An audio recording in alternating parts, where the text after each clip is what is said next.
Hello and a warm welcome to Startup Central with me, Jude Sanat, your one-stop shop for all stories from the startup world, right from tech, innovations, disruptors, and a whole lot more.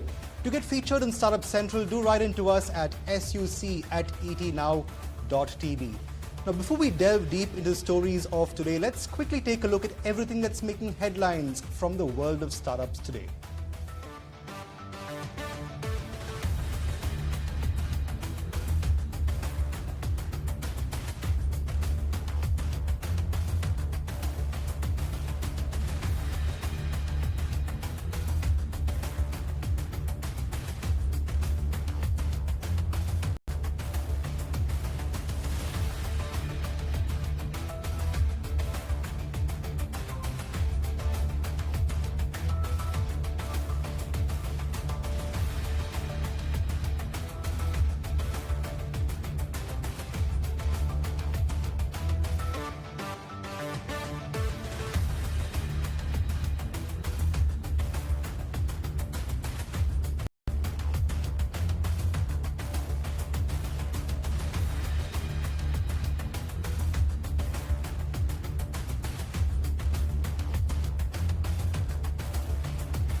First up, Paytm swung to profit in the first quarter versus losses in the same time last year. Profits came in at about 123 crore rupees versus 840 crore rupees losses year on year. Not just that, revenue has also risen 28% to about 1,918 crore rupees this quarter versus 1,502 crore rupees this time last year. We decoded some of these numbers with Rahul Jain, Director Research at Dolat Capital. Do listen in. Yeah, I think revenue are built on all factors possible, and there is an element of cost saving and right mix of the revenue stream, which has led to the improvement in the profitability even ahead of what we were anticipating. If you see the fine prints, there is a increased exposure from non-DLG portfolio within the financial services business, which actually drives the profitability even higher, which could also have led to some part of beat. There is a significant reduction in the ESOP charges, and while the revenues have remained steady. So some of these factors have actually supported the beat even to our estimate, although our estimate was slightly higher than the number that you read for the some other broker.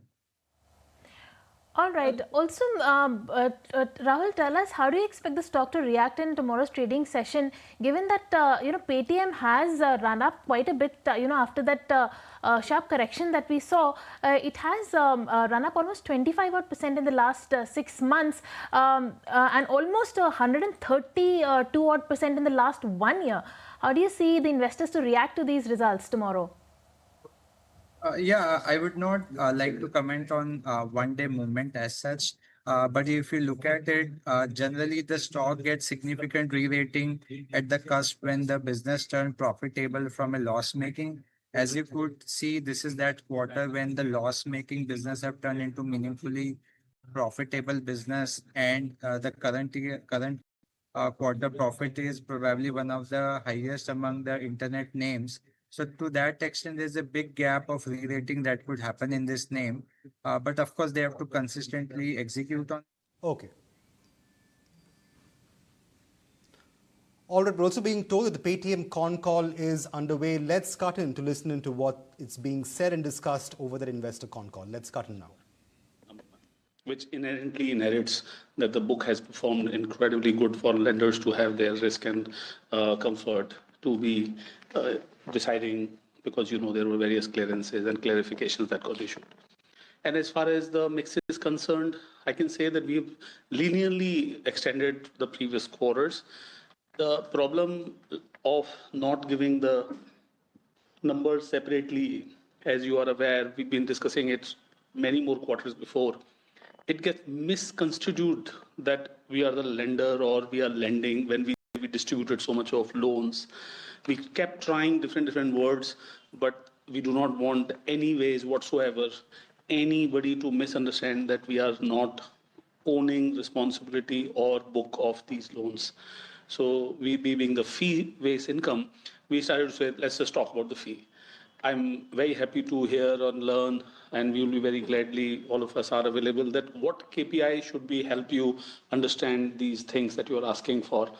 As of numbers, they've been very linear, traditional, sequentially, and the previous lenders who have been continuing with us ever since are the lenders who have decided that they don't need DLG. So, Madhur, more?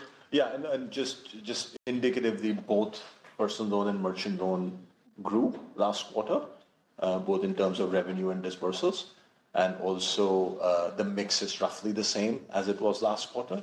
So there has been no sort of qualitative thing to report. And of course, going forward, if we do see qualitatively different trends, then we'll call that out. I think one of the things, just to echo what Vijay said, is that I think a lot of people on this call do understand that we are purely a distributor, but we did find that there were other stakeholders who were getting confused by this. We are happy to receive feedback on what might be helpful from a modeling standpoint without obviously causing confusion. Thanks, Madhu and Vijay, and I'll get back offline in terms from a modeling perspective. But just given the fact that the mix is not changed as compared to last quarter between personal and merchant loan, the question out here is we were expecting a recovery in the personal loan. Are we seeing no recovery and hence the mix is not changed at all? Or, we're still seeing recovery or, perhaps the recovery is some point away in the personal loan? No, not significant recovery. It is linear. Got it. And last question is, again, now that you have turned positive on EBITDA margin, any guidance or any medium-term steady state adjusted EBITDA margin we should look at it? And of course, related question is contribution margin is significantly improved now at 60%. Is this a sustainable level ideally we could look at going ahead and, perhaps a bit more room to improve from this super high level? Maybe I'll take one by one. On contribution margin, we are at 60%, as you noted. Last year, same quarter, we were at 50%, so significant improvement there. We have said high 50s, so we want to just leave some room for quarter-on-quarter aberrations, but we do think this is the right ballpark for us going forward. With respect to EBITDA, so we're not doing adjusted EBITDA anymore. We're not doing EBITDA before ESOP cost, so this is straight up EBITDA, reported GAAP EBITDA. We do think that what we had said earlier about 15 to 20% over the next 2-3 years is still the number to drive towards. And that seems more achievable today than even a few quarters ago, because the contribution margin is very good, and we are seeing that keeping a tight leash on indirect expenses overall does still allow us to grow very well. But as I just said, we may do a little bit more in investments, but more than offset by growth in contribution margin. Sachin, EBITDA before ESOP happened last quarter. This is the first quarter where we are, obviously, if you read the earning release, we have pruned out every word which included EBITDA before ESOP, PAT before ESOP, or anything before ESOP. Next quarter onward, we will stop giving the ESOP line, and it'll be only the employee cost, so that we are maturing towards absolute complete employee cost, including EBITDA or PAT, where the ESOP cost is a cost to the management. So there we go. No more adjusted anything. Got it. Thank you, and all the best for future. Thanks. Thank you so much, Sachin. The next question is from Piran Engineer from CLSA. You may please ask your question, Piran. Yeah, hi. Thanks for taking my question. Congrats on the quarter. Just before the technical questions, there was this BSE release right now. So Madhur, you're not getting reappointed on the board, or you're seeking not to get reappointed. Anything to read into that, or have you been at the board just for a short time or since inception? No, I've been on the board for about 2.5, 3 years. And there was never the intention that this should be a permanent thing. We wanted one executive director on the board, so I did a term. And now our general counsel is being nominated for this. On a personal level, I've been very much looking forward over the last 2 or 3 years to drive some business priorities for the company, but quite frankly, simply didn't have the bandwidth with everything else that was going on. So I'm really, really looking forward to going back and driving certain big business initiatives. So that's going to be the roadmap, and we just need to free up bandwidth for that. I would rather do that than sort of board level governance. And Kiran, the important thing is, if you notice that we've gone focus. So Madhur's bandwidth, rather than being a board representative in an operating representative or operating action, is very much more valuable. As you notice, our future forward growth line items, they are all about revenue and profitability by the same businesses and a little bit of expansion into international markets. So overall, there is a tremendous amount of work operatingly on the table. And I think there is the responsibility of the board wise, we got a GC so that more compliance, etc., kind of updates can be taken care of. Okay, that clarifies it. Just moving on to the quarter, in this quarter, ballpark, what % of our disbursements would have been under FLDG? I think we'd rather not give the exact percentage, but I mean, you can see from our direct expenses decrease quarter on quarter, and that will give you a sense. We also report partner portfolio, AUM, on a monthly basis as per RBI guideline. But I can tell you that that number is down. Even that AUM number is down over 40%. So you can imagine that the new disbursements are significantly lower under DLG than before DLG. Correct. So then, Madhu, the QOQ decline, which it's almost halved, that's pretty much attributable only to the change in DLG stance. There are no other products or services that have caused this decline.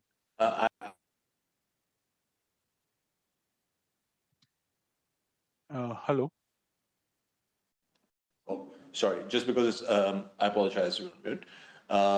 So the other costs have actually gone up a little bit, as they do, sort of quarter on quarter, as you're growing the business. So the DLG impact is even sharper. But you shouldn't assume that because that line has half, that the DLG has half. Yeah. The DLG has gone down very, very significantly. Yeah, important thing. We actually had an incredible quarter for merchant disbursements and portfolio quality. DLG is not the needle mover single reason. Rather, there is a tremendous amount of growth in credit disbursement itself that we saw. If you see the revenue, that would help you understand, because DLG was coming in the cost line item, we still are showcasing the revenue side of the financial services. And that is needle moving behavior there is from the merchant loan. Got it. And if I compare it on a YoY basis, last year first quarter you all had not started DLG. This year first quarter you all might have done a little bit here and there. It's still down. So I have to think of it as it being down because of that business that was sold to Zomato, right? Well, we actually have a little bit of commentary on that later on. So you're absolutely right, though. So first quarter last year, we had no DLG. This quarter, we have a small amount, but less than previous quarter. And the reason for reduction in expenses is some cost rationalization. Also, of all the business that we have done historically, our collection costs are down quite a lot on a sequential basis because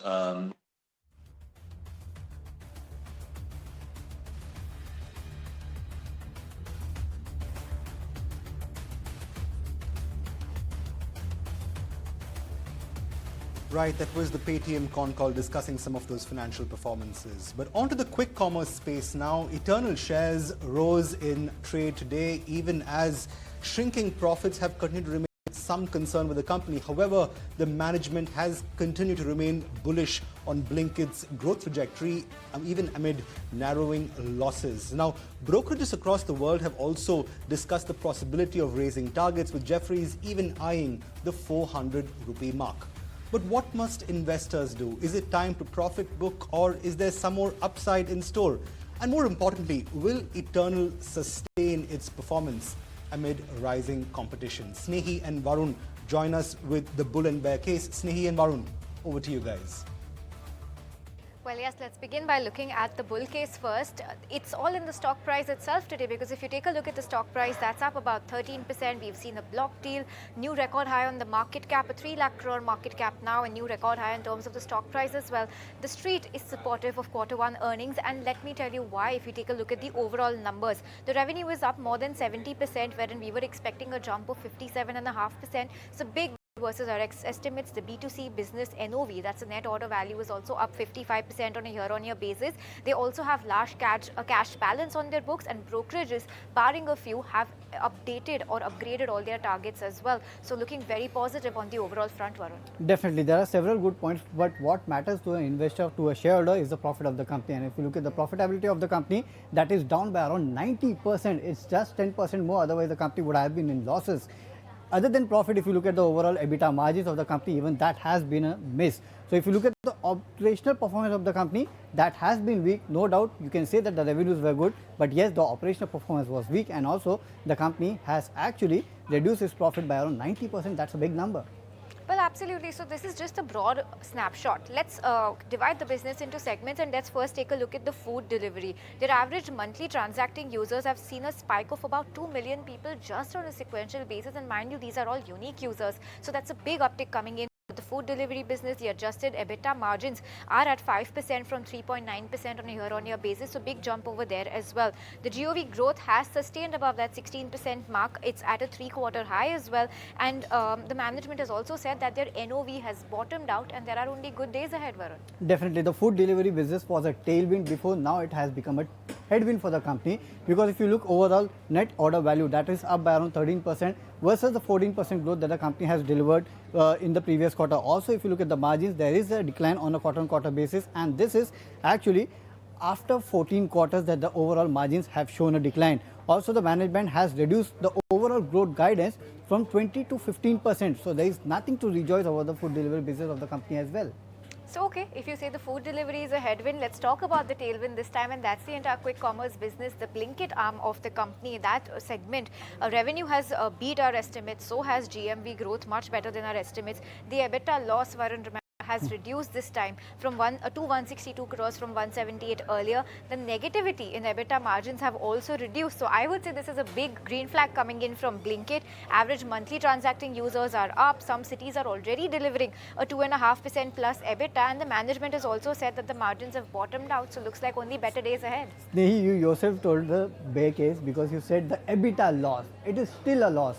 A loss is a loss, and we don't know when the company will come into profit in the overall quick commerce business. Also, if you look at the overall competition, that has been increasing. So you might tell it as a tailwind, but I still think even quick commerce will sooner or later be a headwind for the company, just like the food delivery business.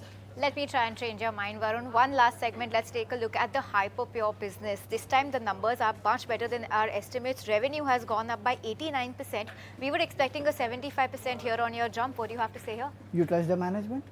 They said it's going to be a degrowth into the business in coming quarters, and especially on non-restaurant B2B business, that is going to shrink. So again, that's a pain point for the company. Well, Varun, you and I may keep bickering, but let's take a look at what the investors are doing, and that's priced in the share price right now. The stock is surging. So, well, we'll leave it up to our viewers to decide where they want to tilt on the bull case or the bear case. Well, Snehi and Varun, they're decoding some of those numbers from Eternal. Thanks so much for joining us, guys. On to Infosys now. The IT giant is expected to release its Q1 numbers.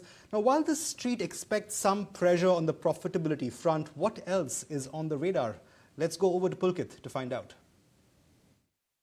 After TCS, Wipro, HCL Tech and Tech Mahindra, now it's time for Infosys. So if we talk about the expectations from Q1 result, in the USD terms, the revenue could be up around 3%.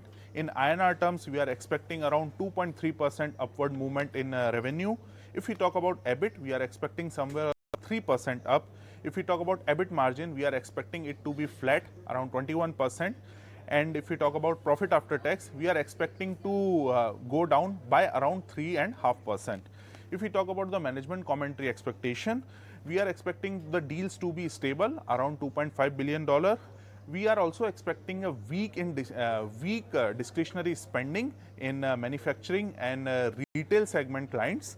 We are also expecting the guidance to be maintained, that was around 2 to 5% in the growth, and for the margin part it was around 20 to 22%. Company had given this guidance in the last quarter, so we are expecting that company will maintain this. The key monitorables that will be to watch out for: US business and the BFSI segment business, how it is performing for the company, the deal pipeline and the Gen AI impact on the business, any changes in the FY26 guidance that company had given in the last quarter, what is the outlook on the discretionary spending from the clients, and the most important thing and the last, that is headcount and attrition trend, how it will perform. Once the result will be out, we will update you.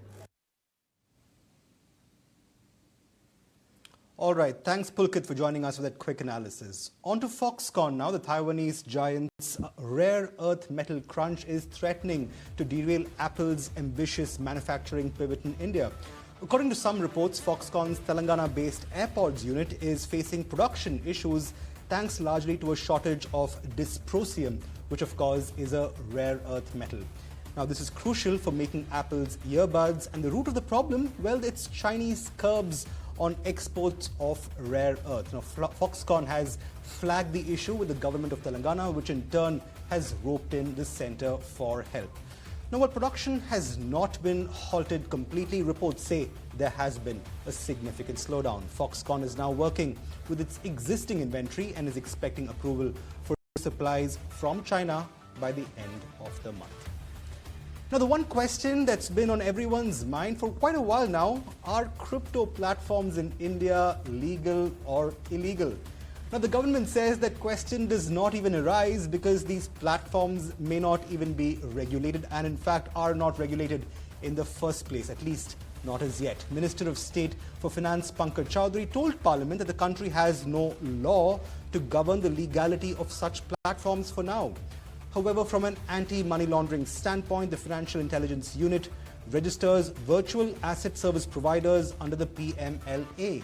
The minister clarified that this applies to both Indian and foreign platforms servicing Indian users. The statement adds clarity amid rising concerns around crypto trading.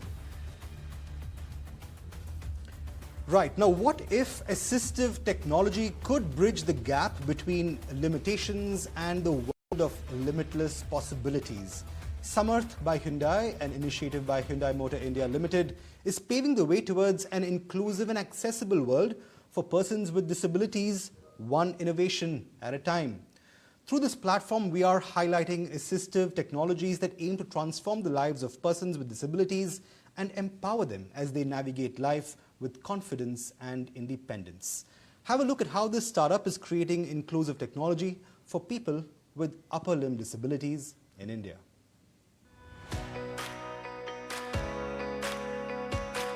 What if technology could restore the power to touch, to hold, to live fully for persons with disabilities? In India, Robbionics is making this possible by transforming the assistive tech landscape with groundbreaking innovations like Grippy, a non-sensory prosthetic hand empowering people with upper limb disabilities to regain their independence. Robbionics started by manufacturing a bionic hand called Grippy. Prosthetics are also something that we term as a premium product. So what we did is we were able to make it in India, design the entire technology from the ground up in India by making it almost 1/4 the cost of the imported bionic hands. Robbionics is one of the few companies who has this ISO certifications at the international quality standard to ensure that we comply with the safety and regulatory requirements. The end result is people who are not only rehabilitated but even go on to start earning once again, becoming contributing members of society. The fitment of prosthetics gives them a second chance of life by restoring their dignity and confidence. Our plans in the future is by 2030 to impact the lives of 1 million people. Jyoti is one such user. She lost her hand at the age of 15 in an accident. Now with Grippy, she has a chance to reach for the skies. हात भेटायच्या आधी आम्हाला म्हणजे मला काम करता येत नव्हती, रोजची पण काम करता येत नव्हती. माझी आताच 12वी झालेली आहे आणि आता मी बी फार्मसीमध्ये ॲडमिशन घेतलेलं आहे आणि आता बी फार्मसीमध्ये मला माझं करिअर करायचं आहे. मला माझ्या स्वतःच्या पायावर उभं राहायचं आहे. Innovation finds its true purpose when it transforms lives. When assistive technology is both functional and attainable, it doesn't just support. It opens the world for persons with disabilities.